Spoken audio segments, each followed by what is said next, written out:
ಎಲ್ಲರಿಗೂ ನಮಸ್ಕಾರ ಸ್ನೇಹಿತರೆ, ಎಲ್ಲರಿಗೂ ಕೂಡ ವೆಲ್ಕಮ್ ಬ್ಯಾಕ್ ಟು ಸಖತ್ ಸಮಾಚಾರ ಕನ್ನಡ ಯೂಟ್ಯೂಬ್ ಚಾನಲ್ಗೆ ನಿಮಗೆಲ್ಲರಿಗೂ ಪ್ರೀತಿಯ ಸ್ವಾಗತ ಸ್ನೇಹಿತರೆ ಬಿಗ್ ಬಾಸ್ ಕನ್ನಡ ಸೀಸನ್ 11ರ ನಿಮಗೆಲ್ಲರಿಗೂ ಕೂಡ ಗೊತ್ತಿರುವ ಹಾಗೆ ಕೇವಲ 2 ದಿನದಲ್ಲಿ ಬಿಗ್ ಬಾಸ್ ಕನ್ನಡ ಸೀಸನ್ 11ರ ಗ್ರ್ಯಾಂಡ್ ಫಿನಾಲೆ ಅದ್ದೂರಿಯಾಗಿ ಪ್ರಾರಂಭವಾಗಲು ಎಲ್ಲ ಸಿದ್ಧತೆಗಳು ಕೂಡ ಈಗ ಬಿಗ್ ಬಾಸ್ ಮನೆಯಲ್ಲಿ ನಡೀತಾ ಇವೆ ಅಂತಲೇ ಹೇಳ್ಬೋದು ಸ್ನೇಹಿತರೆ.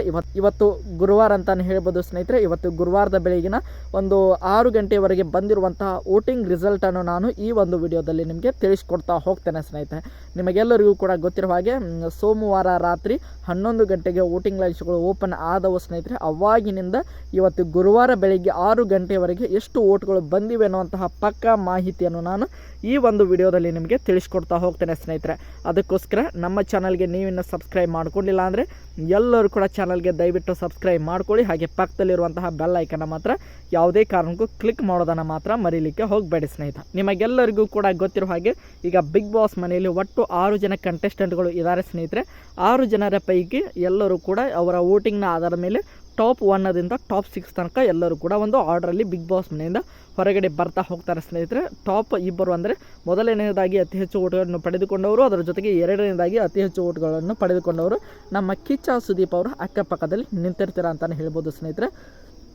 ಈಗ ಮೊದಲನೇದಾಗಿ 6ನೇ ಸ್ಥಾನದಲ್ಲಿರುವಂತಹ ಸ್ಪರ್ಧೆಯ ವೋಟಿಂಗ್ ರಿಸಲ್ಟ್ ಎಷ್ಟು ಓಟ್ಗಳು ಬಂದಿವೆ, ಅದರ ಜೊತೆಗೆ ಆ ಸ್ಪರ್ಧಿ ಯಾರು ಅಂತ ನೋಡ್ತಾ ಹೋಗೋದಾದ್ರೆ ಸ್ನೇಹಿತರೆ, ಅದು 6ನೇದಾಗಿ ಕೊನೆಯ ಸ್ಥಾನದಲ್ಲಿರುವಂಥ ಸ್ಪರ್ಧಿ ರಜತ್ ಕಿಶನ್ ಅಂತಾನೆ ಹೇಳ್ಬೋದು ಸ್ನೇಹಿತರೆ.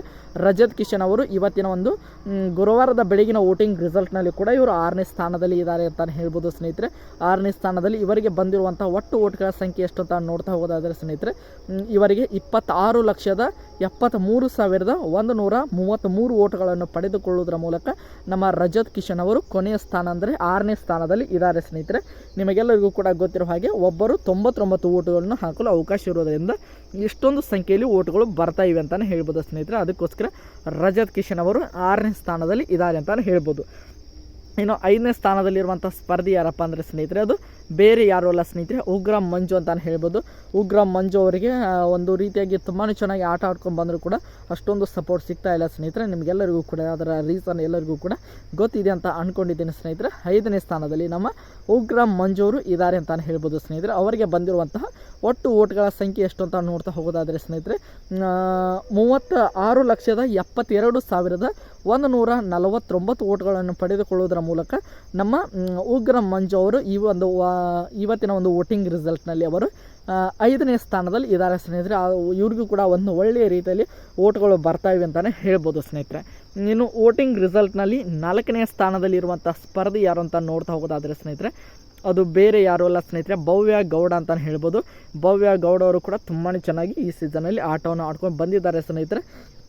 ಆದರೂ ಕೂಡ ಅವರಿಗೆ ಸ್ವಲ್ಪ ಮಟ್ಟಿಗೆ ಹೇಟ್ ರೇಟ್ ಇರುವುದರಿಂದ ಅವರಿಗೆ ಸ್ವಲ್ಪ ಮಟ್ಟಿಗೆ ಓಟ್ಗಳು ಕಡಿಮೆ ಬರ್ತವೆ ಅಂತಲೇ ಹೇಳ್ಬೋದು. ಉಳಿದ ಸ್ಪರ್ಧಿಗಳಿಗೆ ಕಂಪೇರ್ ಮಾಡಿದ್ರೆ, ಟಾಪ್ 3 ಸ್ಪರ್ಧಿಗಳಿಗೆ ಕಂಪೇರ್ ಮಾಡಿದ್ರೆ ಇವರಿಗೆ ಸ್ವಲ್ಪ ಮಟ್ಟಿಗೆ ಓಟ್ಗಳು ಕಡಿಮೆನೇ ಬರ್ತಾಯಿವೆ ಅಂತಲೇ ಹೇಳ್ಬೋದು ಸ್ನೇಹಿತರೆ. ಆದರೂ ಕೂಡ ಇವರಿಗೇನು ಅಷ್ಟೊಂದು ಕಡಿಮೆ ಬರ್ತಾ ಇಲ್ಲ, ತುಂಬಾ ಒಂದು ಒಳ್ಳೆಯ ಮೊತ್ತದಲ್ಲಿ ಇವರಿಗೆ ಓಟ್ಗಳು ಬರ್ತಾಯಿವೆ ಅಂತಲೇ ಹೇಳ್ಬೋದು. ಅದಕ್ಕೋಸ್ಕರ ಇವರು 4ನೇ ಸ್ಥಾನದಲ್ಲಿ ಇದ್ದಾರೆ ಅಂತಲೇ ಹೇಳ್ಬೋದು ಸ್ನೇಹಿತರೆ. ಎಷ್ಟು ಓಟ್ಗಳು ಬಂದಿವೆ ಅಂತ ನೋಡ್ತಾ ಹೋಗೋದಾದರೆ ಸ್ನೇಹಿತರೆ, ಇವರಿಗೆ ಎಷ್ಟು ಓಟ್ಗಳು ಬಂದಿವೆ ಅಂತ ನೋಡ್ತಾ ಹೋಗೋದಾದರೆ ಸ್ನೇಹಿತರೆ, ಇವರಿಗೆ ಬರೋಬ್ಬರಿ 39,72,144 ಓಟ್ಗಳನ್ನು ಪಡೆದುಕೊಳ್ಳುವುದರ ಮೂಲಕ ನಮ್ಮ ಭವ್ಯ ಗೌಡ ಅವರು ಇವತ್ತಿನ ಒಂದು ವೋಟಿಂಗ್ ರಿಸಲ್ಟ್ನಲ್ಲಿ ಇವರ 4ನೇ ಸ್ಥಾನದಲ್ಲಿ ಇದ್ದಾರೆ ಸ್ನೇಹಿತರೆ. ಇವರಿಗೂ ಕೂಡ ಒಂದೊಳ್ಳೆ ಮೊತ್ತದಲ್ಲಿ ಓಟ್ಗಳು ಬರ್ತವೆ ಅಂತಲೇ ಹೇಳ್ಬೋದು ಸ್ನೇಹಿತರೆ. ಇನ್ನು ಉಳಿದಂತೆ ಟಾಪ್ 3 ಸ್ಪರ್ಧಿಗಳು, ಅದರಲ್ಲಿ ನಮ್ಮ ತ್ರಿವಿಕ್ರಮ್ ಆಗಿರ್ಬೋದು, ನಮ್ಮ ಮೋಕ್ಷಿತ್ ಪೈ, ಹಾಗೆ ನಮ್ಮ ಹನುಮಂತು ಅಂತಲೇ ಹೇಳ್ಬೋದು ಸ್ನೇಹಿತರೆ. ಇವರು ಇಡೀ ಒಂದು ವಾರದ ವೋಟಿಂಗ್ ರಿಸಲ್ಟ್ನಲ್ಲಿ ಕೂಡ ಟಾಪ್ 3ಯಲ್ಲಿ ಇದ್ದಾರೆ ಅಂತಲೇ ಹೇಳ್ಬೋದು ಸ್ನೇಹಿತರೆ. ಯಾಕೆಂದರೆ ಅಷ್ಟೊಂದು ಒಳ್ಳೆಯ ಫ್ಯಾನ್ ಫಾಲೋಯಿಂಗನ್ನು ಇವರು ಬೆಳೆಸಿಕೊಂಡಿದ್ದಾರೆ ಅಂತಲೇ ಹೇಳ್ಬೋದು. ಅಷ್ಟೊಂದು ಜನರು ಇವರುಗಳನ್ನು ಫಾಲೋ ಮಾಡ್ತಾ ಇದ್ದಾರೆ ಅಂತಲೇ ಹೇಳ್ಬೋದು ಸ್ನೇಹಿತರೆ. ಅದಕ್ಕೋಸ್ಕರ ಇವರು ಟಾಪ್ 3ಯಲ್ಲಿ ಇದ್ದಾರೆ ಸ್ನೇಹಿತರೆ. ಇನ್ನು ಟಾಪ್ 3ಯಲ್ಲಿರುವಂಥ ಸ್ಪರ್ಧಿ ಯಾರಂತ ಮೊದಲು ನೋಡ್ತಾ ಹೋಗೋಣ ಸ್ನೇಹಿತರೆ. ಟಾಪ್ 3ಯಲ್ಲಿರುವಂಥ ಸ್ಪರ್ಧಿ ನಮ್ಮ ಮೋಕ್ಷಿತಾ ಪೈ ಅಂತಲೇ ಹೇಳ್ಬೋದು ಸ್ನೇಹಿತರೆ. ಮೋಕ್ಷಿತಾ ಪೈ ಅವರಿಗೆ ಬಂದಿರುವಂಥ ಒಟ್ಟು ಓಟುಗಳು ಎಷ್ಟು ಅಂತ ನೋಡ್ತಾ ಹೋಗೋದಾದರೆ ಸ್ನೇಹಿತರೆ, ಇವರಿಗೆ ಬರೋಬ್ಬರಿ 49,13,139 ಓಟ್ಗಳನ್ನು ಪಡೆದುಕೊಳ್ಳುವುದರ ಮೂಲಕ ಮೋಕ್ಷಿತಾ ಪೈ ಅವರು ಮೂರನೇ ಸ್ಥಾನದಲ್ಲಿ ಇದ್ದಾರೆ ಅಂತಲೇ ಹೇಳ್ಬೋದು ಸ್ನೇಹಿತರೆ. ನೀವು ನೋಡ್ತಾ ಇರ್ಬೋದು ಮೂರನೇ ಸ್ಥಾನಕ್ಕೂ ಮತ್ತು 4ನೇ ಸ್ಥಾನಕ್ಕೂ ಎಷ್ಟು ಡಿಫ್ರೆನ್ಸ್ ಇದೆ. ನಿಯರ್ಲಿ 10 ಲ್ಯಾಕ್ವರೆಗೂ ಒಂದು ಡಿಫ್ರೆನ್ಸ್ ಕಾಣಿಸ್ತಾ ಇದೆ ಭವ್ಯ ಗೌಡ ಅವರಿಗೆ ಹಾಗೆ ನಮ್ಮ ಮೋಕ್ಷಿತಾ ಪೈ ಅವರಿಗೆ ಒಂದು ವೋಟಿಂಗ್ ರಿಸಲ್ಟ್ನಲ್ಲಿ ಅಂತ ಹೇಳ್ಬೋದು ಸ್ನೇಹಿತರೆ. ಅದಕ್ಕೋಸ್ಕರ ನಮ್ಮ ಮೋಕ್ಷಿತಾ ಪೈ ಅವರು ನಿಯರ್ಲಿ 49 ಲ್ಯಾಕ್ ಅಂತ ಹೇಳ್ಬೋದು. ಅಷ್ಟೊಂದು ಓಟ್ಗಳನ್ನು ಪಡೆದುಕೊಳ್ಳೋದ್ರ ಮೂಲಕ ಒಂದು ರೀತಿಯಾಗಿ ಟಾಪ್ 3ಯಲ್ಲಿ ಇದ್ದಾರೆ ಅಂತ ಹೇಳ್ಬೋದು ಸ್ನೇಹಿತರೆ. ಇನ್ನು ಟಾಪ್ 1 ಹಾಗೆ ಟಾಪ್ 2 ವಿಚಾರಕ್ಕೆ ಬರೋದಾದರೆ ಇಬ್ಬರು ಹನುಮಂತು ಹಾಗೆ ನಮ್ಮ ತ್ರಿವಿಕ್ರಮ್ ಅವರ ನಡುವೆ ನಿಮಗೆಲ್ಲರಿಗೂ ಕೂಡ ಗೊತ್ತಿರೋ ಹಾಗೆ ತುಂಬಾ ಒಳ್ಳೆ ಕಾಂಪಿಟೇಷನ್ ನಡೀತಾ ಇದೆ ಅಂತ ಹೇಳ್ಬೋದು. ಈಗ ಇವತ್ತಿನ ಒಂದು ವೋಟಿಂಗ್ ರಿಸಲ್ಟ್ನಲ್ಲಿ ಮೊದಲನೇ ಸ್ಥಾನ ಮತ್ತು 2ನೇ ಸ್ಥಾನದಲ್ಲಿ ಯಾರಿದ್ದಾರೆ ಅಂತ ನೋಡ್ತಾ ಹೋಗೋದಾದರೆ ಸ್ನೇಹಿತರೆ, ಮೊದಲನೇ ಸ್ಥಾನದಲ್ಲಿ ಇರುವಂಥ ಸ್ಪರ್ಧಿ ನಮ್ಮ ಹನುಮಂತು ಅವರೇ ಈ ಒಂದು ವೋಟಿಂಗ್ ರಿಸಲ್ಟ್ನಲ್ಲಿ ಮೊದಲನೇ ಸ್ಥಾನದಲ್ಲಿ ಅವರು ಮುಂದುವರಿತಾ ಇದ್ದಾರೆ ಸ್ನೇಹಿತರೆ. 2ನೇ ಸ್ಥಾನದಲ್ಲಿ ನಮ್ಮ ತ್ರಿವಿಕ್ರಮ್ ಅವರು ಮುಂದುವರಿತಾ ಇದ್ದಾರೆ ಅಂತ ಹೇಳ್ಬೋದು ಸ್ನೇಹಿತರೆ. ನಿನ್ನೆವರೆಗೆ ಸ್ವಲ್ಪ ಮಟ್ಟಿಗೆ ಡಿಫ್ರೆನ್ಸ್ ಕಾಣಿಸ್ತಾ ಇತ್ತು. ನಮ್ಮ ಹನುಮಂತವರು ಮೊದಲನೇ ಸ್ಥಾನದಲ್ಲಿದ್ದರೆ ನಮ್ಮ ತ್ರಿವಿಕ್ರಮ್ ಅವರು 2ನೇ ಸ್ಥಾನಕ್ಕೆ ಬರ್ತಾಯಿದ್ರು. ನಿನ್ನೆ ಸಾಯಂಕಾಲ ವೋಟಿಂಗ್ ರಿಸಲ್ಟ್ನಲ್ಲೂ ಕೂಡ ಹನುಮಂತವರೇ ಮೊದಲನೇ ಸ್ಥಾನದಲ್ಲಿದ್ದರು, ತ್ರಿವಿಕ್ರಮ್ ಅವರು 2ನೇ ಸ್ಥಾನದಲ್ಲಿದ್ದರು ಸ್ನೇಹಿತರೆ. ಅಂದರೆ ಬುಧವಾರದ ಸಾಯಂಕಾಲದ ವೋಟಿಂಗ್ ರಿಸಲ್ಟ್ನಲ್ಲಿ. ಈಗ ಗುರುವಾರದ ಬೆಳಗಿನ ವೋಟಿಂಗ್ ರಿಸಲ್ಟ್ನಲ್ಲಿ ಕೂಡ ನಮ್ಮ ಹನುಮಂತ ಅವರೇ ಲೀಡ್ನಲ್ಲಿ ಇದ್ದಾರೆ ಅಂತ ಹೇಳ್ಬೋದು. ತ್ರಿವಿಕ್ರಮ್ ಅವರು 2ನೇ ಸ್ಥಾನದಲ್ಲಿ ಮುಂದುವರಿತಾ ಇದ್ದಾರೆ.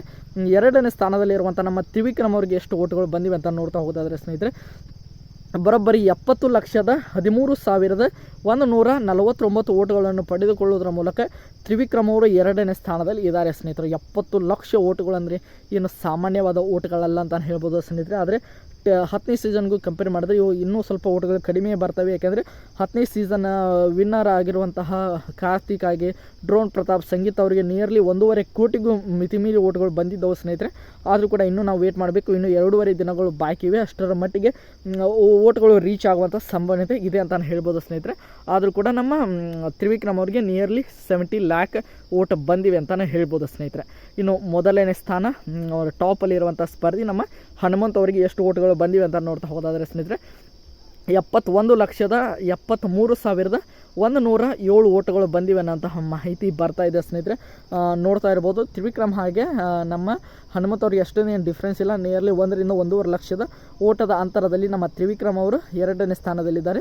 ನಮ್ಮ ಹನುಮಂತ್ ಅವರು ಮೊದಲನೇ ಸ್ಥಾನದಲ್ಲಿ ಇದ್ದಾರೆ ಸ್ನೇಹಿತರೆ. ತುಂಬಾ ಚೆನ್ನಾಗಿ ವೋಟಿಂಗ್ಗಳು ಇಬ್ಬರಿಗೂ ಕೂಡ ಬರ್ತಾ ಇವೆ ಅಂತ ಹೇಳ್ಬೋದು.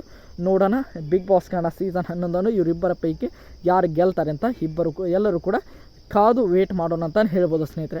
ನೀವು ಯಾರಿಗೆ ಓಟ್ ಹಾಕ್ತಾ ಇದ್ದೀರಿ ಎಂಬುದನ್ನು ಕೂಡ ಕಮೆಂಟ್ ಬಾಕ್ಸಲ್ಲಿ ಕಮೆಂಟ್ ಮಾಡಿ ಸ್ನೇಹಿತರೆ.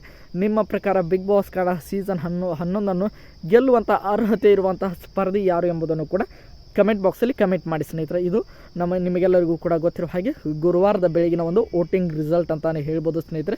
ನೋಡೋಣ ಗುರುವಾರದ ಸಾಯಂಕಾಲದ ವೋಟಿಂಗ್ ರಿಸಲ್ಟ್ನಲ್ಲಿ ಯಾರು ನಂಬರ್ 1 ಬರ್ತಾರೆ, ಯಾರು ನಂಬರ್ 2 ಬರ್ತಾರೆ, ಅವರ ಪೊಸಿಷನ್ ಏನು ಎಲ್ಲದರ ಬಗ್ಗೆಯೂ ಕೂಡ ನಾನು ಸಾಯಂಕಾಲ ಹೊತ್ತಿಗೆ ನಿಮಗೆ ವಿಡಿಯೋ ಮಾಡಿ ಅಪ್ಲೋಡ್ ಮಾಡ್ತೇನೆ ಸ್ನೇಹಿತರೆ. ಐ ಹೋಪ್ ಎಲ್ಲರಿಗೂ ಕೂಡ ಈ ಒಂದು ವಿಡಿಯೋ ಇಷ್ಟ ಆಯಿತು ಅಂದ್ಕೊಳ್ತೀನಿ. ಇಷ್ಟ ಆಗಿದ್ರೆ ಎಲ್ಲರೂ ಕೂಡ ಚಾನಲ್ಗೆ ಸಬ್ಸ್ಕ್ರೈಬ್ ಮಾಡಿಕೊಂಡು ಸಪೋರ್ಟ್ ಮಾಡೋದನ್ನು ಮಾತ್ರ ಯಾವುದೇ ಕಾರಣಕ್ಕೂ ಮರೀಲಿಕ್ಕೆ ಹೋಗಬೇಡ ಸ್ನೇಹಿತರೆ. ಮತ್ತು ಮುಂದಿನ ವಿಡಿಯೋದೊಂದಿಗೆ ನಿಮ್ಮ ಜೊತೆಗೆ ಸಿಗ್ತೀನಿ ಅಂತ ಹೇಳ್ತಾ ಎಲ್ಲರಿಗೂ ಕೂಡ ಧನ್ಯವಾದಗಳು. ಹೀಗೆ ಸಪೋರ್ಟ್ ಮಾಡ್ತಾಯಿರಿ, ಲೈಕ್ ಮಾಡಿ, ಶೇರ್ ಮಾಡಿ, ಹಾಗೆ ಸಬ್ಸ್ಕ್ರೈಬ್ ಮಾಡ್ಕೊಳ್ಳಿ. ಮತ್ತೆ ಮುಂದಿನ ವಿಡಿಯೋದಲ್ಲಿ ಸಿಗೋಣ. ಎಲ್ಲರಿಗೂ ಕೂಡ ಧನ್ಯವಾದಗಳು.